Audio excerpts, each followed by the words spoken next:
Welcome back for more Reddit story videos. Today we have several entitled parent stories for you to enjoy. As always, don't forget to share and like if you enjoy these videos. Without further ado, here we go. Entitled mom calls me an asshole because I wouldn't risk a $5,000 fine so her son can get drunk. New here, joined so I could post a story that happened to me a few years ago while working in a bottle shop. Set the scene. Middle of the summer on a Saturday afternoon in a small corner store bottle shop, I was working the counter and it happened to be very busy. A teenage kid walks into the store wearing a football jersey and shorts. Obviously just came from football training. He browses the beer section for a few minutes before selecting a six-pack and brings it up to the counter. Me: "How you going, mate? Do you have your ID on you?" Kid checks his pocket but can't find his wallet. Realizes he is still wearing his footy shorts. Kid: "I think my wallet is in my other pants. One sec, I'll just go grab it." Me: "No problem." Kid walks out of the shop and I go back to serving the other customers. A few minutes later, he comes back in with his mom. The kid goes to the back of the line, but the mom walks straight up to the counter and pushes in front of the person I am currently serving. The six-pack is still sitting on the counter. Entitled mom: "Hey, my son left his wallet and ID at home, so I'll just pay for it for him." Me: "Sorry, I can't sell you that beer until I see his ID." Entitled mom: "No, you don't understand. I'm buying it." "Yes, I understand that, but I know you are buying it for him, so I can't sell it to you until I see his ID." At this time, Australia was having a huge crackdown on underage drinking, and I can personally cop a $5,000 fine for selling alcohol to anyone underage. Since he is on our security camera selecting the beer and bringing it to the counter first, I didn't want to risk it. Entitled mom: "No, the beer isn't for him, it's for me. I'm drinking it." "Well, I'm sorry, but I don't believe that. If I suspect you are buying alcohol to supply for someone underage, I can still get into a lot of trouble if I sell it to you. My son is 19 years old, legal age in Australia." Kid: "It's okay, mom, we can just go home and get it." Me: "He probably is, but I don't know that. I need to see his ID. I'm sorry, but I'm just doing my job." "No, you are not. You are being an asshole. My son completed his RSA, Responsible Service of Alcohol, certificate a month ago."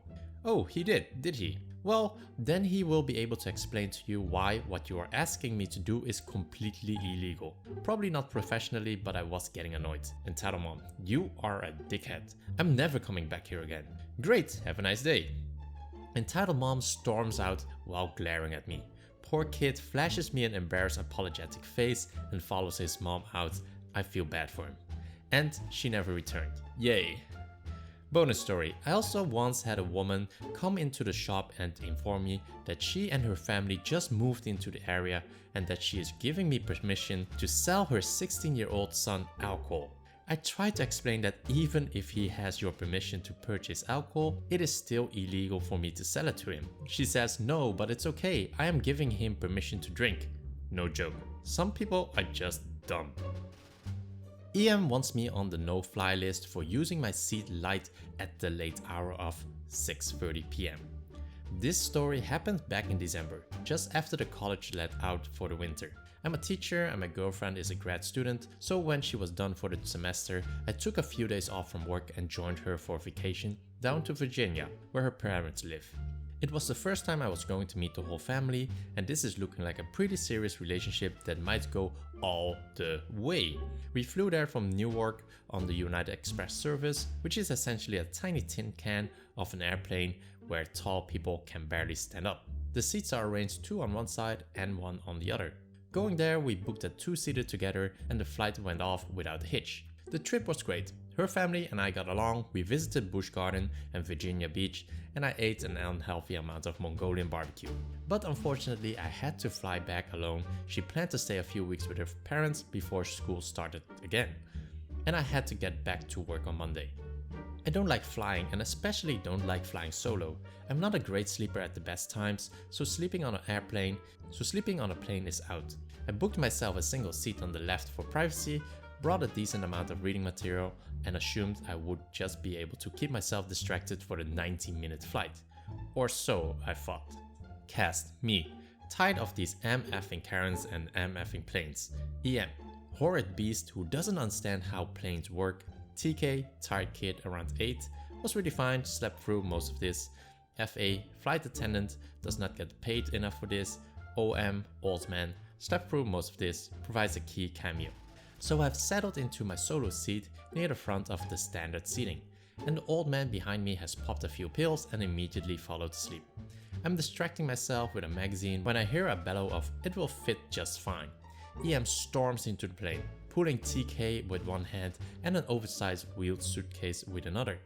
She proceeds to huff and puff while shoving it into the overhead compartment, despite all of us being told that baggage space is limited and we should check all hard suitcases. She eventually crams it in, sits down with TK, and the flight takes off. As soon as we get going, I turn on my overhead light and get back to reading. About 5 minutes later, I'm snapped out of my distraction. "Sir?" "Sir?" "Yes?"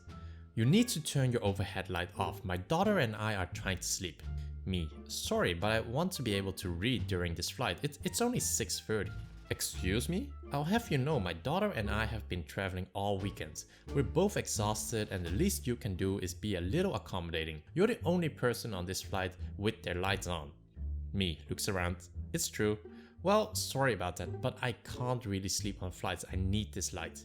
"Okay, that's enough of that." She gets up out of her seat and quickly turns my light off, then sits back down with a smug smirk. Me quickly turns light back on. "Do not touch my light again." EM: "Oh really? We'll see what the authorities have to say about this." With another of her trademark smirks, she hits the flight attendant call button about 5 times in a row. My butthole immediately clenches. I'm not a white dude, Moroccan Jewish to be exact, and any interaction with authority figures makes me nervous. But this is so absurd, I decided to see where it goes. I get back to reading as we wait for the flight attendant to get there. She shows up, a young woman who looks like she had a long day. It's about to get longer. FA: "Can I help you, madam?" "Yes, you can. This horrible rude man won't turn off his overhead light, even after I told him how tired my daughter and I are. We have to fly to Cleveland tonight after this flight, and I think we deserve a little peace." "Well, madam, everyone can use their light as they want, but let me see what I can do." Turns to me. "Sir, would you mind turning out the light so she can sleep?" Me: "Sorry, like I told her, I bought a solo seat so I could read." EM: "Just tell him to turn it off. He has to do what you say." "Madam, we have blindfolds that you can use for you and your daughter to block out the light if you want." EM: "Those are probably filthy." "No, they are individually wrapped, and why are you making this so hard? Just make him turn it off." FA to me: "Sir, would you be willing to move seats so she is not bothered? We have some empty seats there."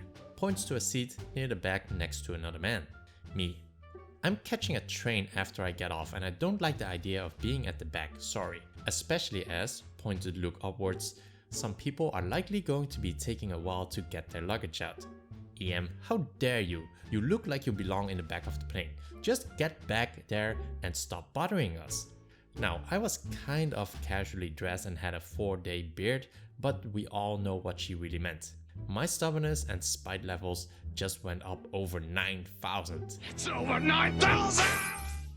Me: "Pass. Also, nice racism." EM: "You know what I meant, you punk." To FA: "Are you going to do something about this or not?" TK: "Mommy?"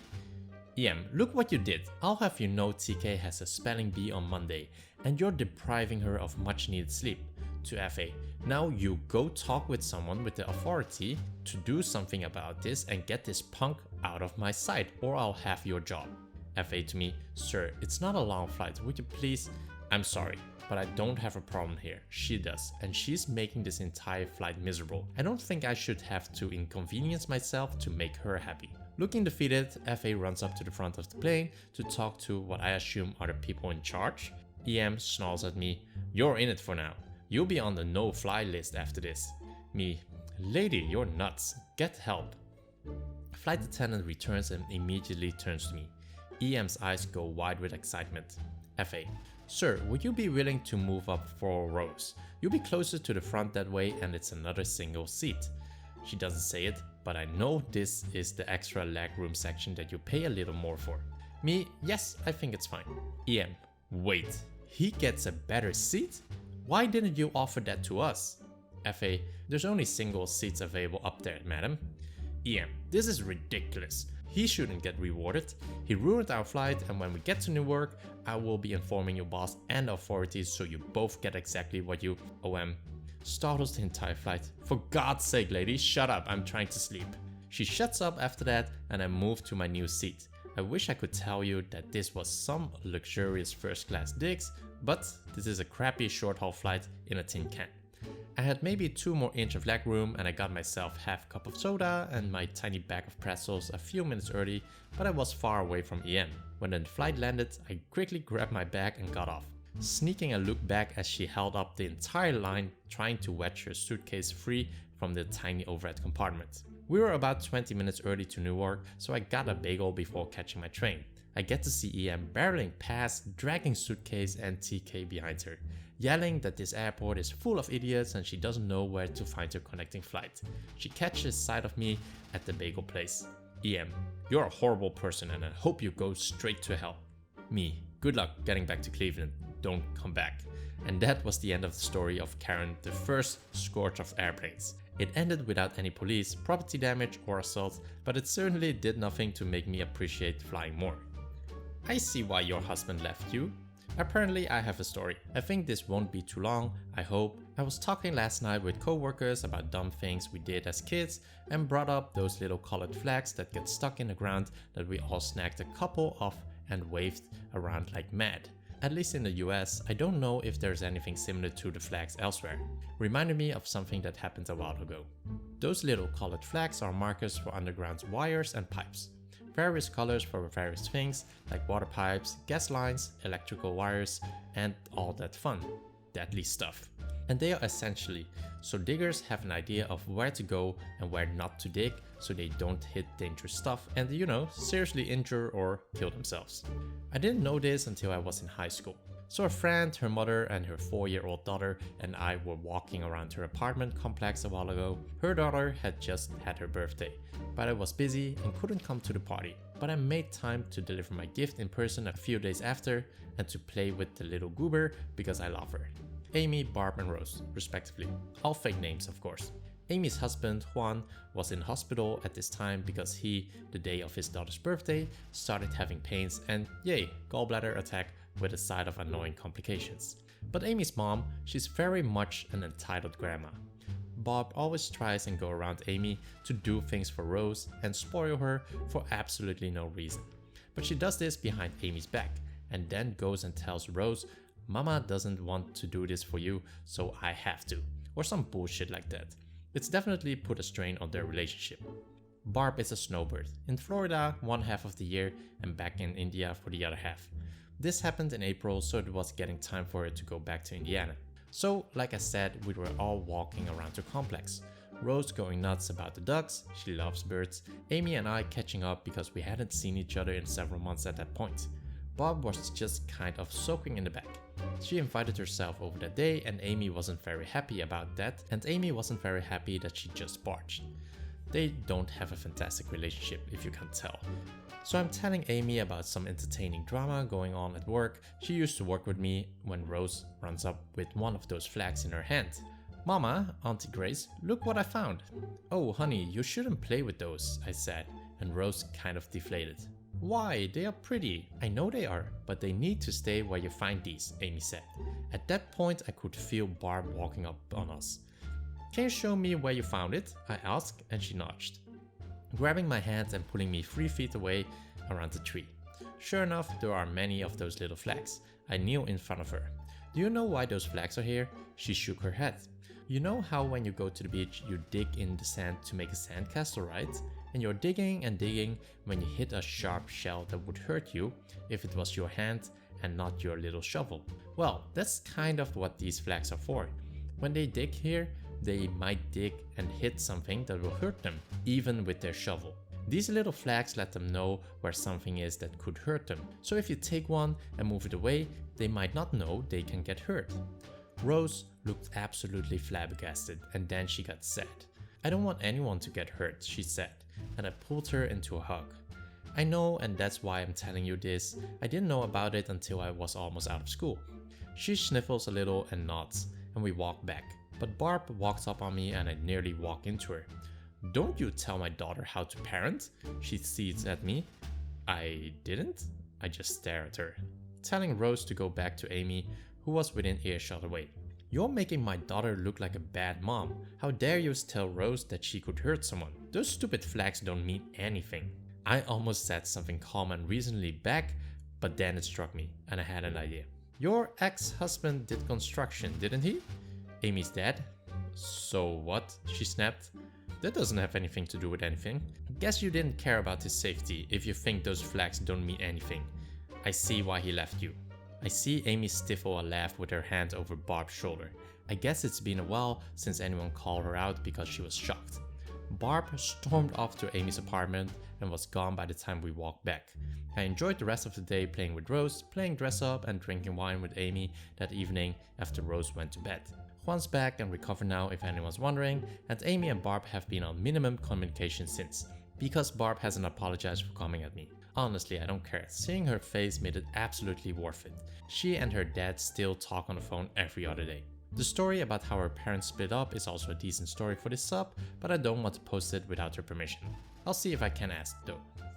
Change your outfit, you're a girl. So a few days ago I was in a grocery store, right? Nothing unusual, I had a particular rough day and so I wasn't in the mood for dressing up. Just a blue t-shirt from one of my old schools, shorts and sneakers. I had just finished getting everything I needed when I got into line. That's when I saw EP.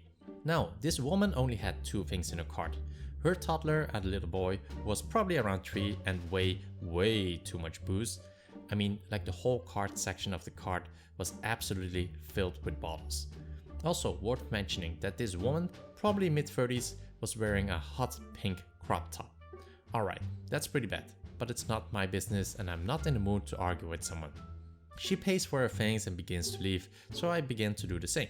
I'm at the cart chip reader when I feel a tap on my shoulder. I turn around and the trouble begins. Me. Hello madam, how can I help you? Ian. Yes, I was wondering if you could change your shirt. Me, dumbfounded. I'm sorry, what? Well, blue is not a girl's color and I don't want my son to get the wrong idea about what is acceptable to wear. I'm sorry, I will not be doing that. If you want your son to learn those types of things, you can do it at your house, but I'm allowed to wear whatever I feel like wearing. Ian. Oh, don't be so unladylike, just change out of that shirt. Me. I will if you can give me a good reason. Ian. Blue is not for girls. Me. Okay, well, crop tops aren't for witches, but you're here. At this point, I just made sure I had everything and walked away. I heard her mutter something to the cashier as I left, but I couldn't hear her and I honestly don't care. Your science isn't real. Okay, so this happened about a month ago, so I'm going off memory. So I am in college and my friend was graduating, so we decided to get together and talk for a bit. After some time we decided to just go to the mall so we could go shopping and so I can make jokes about what I see since she loves how fast I am with jokes. So about an hour later we are in the food court getting food and I was wondering about her senior project. Now, my friend is a double major in political science and psychology, so her senior project was tying in both of them. She decided how politics affects fashion, so I asked some questions about her work and it was very interesting. Then it shifts to what I am planning on doing for mine. I'm environmental studies. I said not sure but started throwing some ideas around. Then the monster of an EM comes into the food court.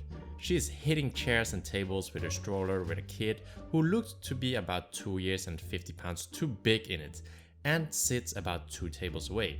So my friend and I get back to our conversation, which turns to my classes next semester, all upper division environmental study classes. So about 5 minutes later, EM joins in and this follows. Cast. Me, F, friend, EM, the monster. Her child didn't talk. EM. Why do you keep talking about the environment? Me. I'm in college and I'm studying environmental studies. EM. You can't pick a better subject for college? What? You know, like math or teaching? Now, one thing to keep in mind is one of my rules in life is give me respect and I'll give you respect. Since she isn't giving me respect, my dark humor and fast wit comes into play. Me. Why? So I can turn out like you? F chuckles a bit. EM looks at F. Shut up, bitch. Me. Don't talk to my friend like that. Why? What are you going to do? So far nothing, but continue and you will probably be leaving in tears since I can break you down verbally more than you think. So at this time our food comes, our mouth does it. EM looks at our food and sees it's a burger. Fries for F and chili cheese fries for me. EM: oh my god, that food is so bad, you are going to get so fat. Why can't you two just share a nice salad? Me: cause chili cheese fries looks better. Now, if you can be so kind, my friend and I were having a conversation. Oh, I know you were, but I'm just saying that you are wrong. Why? Because you study climate change as well and have more info on the subject than I do? EM: I don't study the environment because I know your science isn't real. It's just all made up to spend money on stuff the public doesn't know about. Me: sure, yeah, go ahead and believe that. Now can you please leave us and our food is getting cold. EM: only when you change the subject. I don't want you corrupting my daughter's mind. Okay, do you want us to talk about how politics affects fashion? No, something better like TV or movies. I look at F. Hey, did you see the movie where the monster comes into a mall and starts annoying everyone in it? I think it's called Momzilla. F: yeah, I think it just came out today. But the only thing is that it's only showing here, specifically the food court. Oh wait, it's happening now, and I look at EM. EM: F you. Me: I'll pass. F chuckles again. EM: just leave me and my daughter alone. Me: you came to us, just go a few tables on your way out. EM: F you. Me again, I'm not into you. At that time, EM and her daughter left the area hitting tables as she went. We then just ate our lunch and went back to shopping. At the end of the day, I got a couple of t-shirts and a few pair of socks. So those were the stories for today's video. If you enjoyed this video, a like would be highly appreciated. It really does help my channel out. Also, if you enjoy this and want to stay up to date on the latest videos, then don't forget to subscribe. Thanks for listening, and I will see you in the next video.